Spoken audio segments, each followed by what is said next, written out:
આ વર્ષે પણ 12 મસાલાઓનું વેચાણ જિલ્લા સહિતના ગ્રામ્ય વિસ્તારોમાં શરૂ થઈ ચૂક્યું છે, પરંતુ ગત વર્ષની તુલનાએ આ વર્ષે તમામ મસાલાઓમાં 20%થી વધુ જેટલો ભાવ ઘટાડો આવતા હજી પણ ભાવનગરની મસાલા માર્કેટમાં મંદી સાથે 12 મસાલાનો સંગ્રહ કરતા લોકોની ખરીદી કરતા જોવા મળ્યા નથી। ત્યારે મસાલાનું વેચાણ કરતા વેપારીઓ માનવું છે કે ભાવમાં ઘટાડો થતા હવે ધીરે ધીરે મસાલા ખરીદી કરવા માટે ગ્રાહકી નીકળશે તેવું વેપારીઓ માની રહ્યા છે। અને ભાવનગર શહેરમાં મસાલાની સિઝન ખુલી રહી છે અને ઉનાળાની શરૂઆત થઈ ગઈ છે, ત્યારે લાલ મરચા, હળદર, ધાણા જીરું જેવા મસાલા શહેરના વિવિધ વિસ્તારોમાં વેચાઈ રહ્યા છે।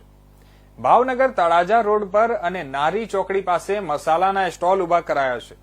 હાલમાં મરચું રાજકોટ જિલ્લામાંથી તેમજ કર્ણાટક અને આંધ્રપ્રદેશમાંથી આવે છે, જેમાં લાલ મરચાનો પટ્ટો 250 થી 550 રૂપિયા, ચેડિયા મરચા 280 થી 320 રૂપિયા, કાશ્મીરી 500 થી 550 રૂપિયા અને સ્થાનિક મરચું 300 થી 380 રૂપિયાનું કિલો ભાવે ચાલે છે।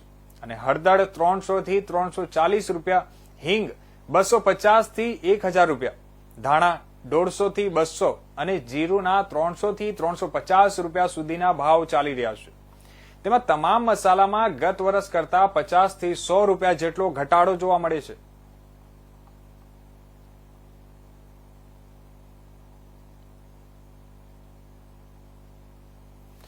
તો આ હતા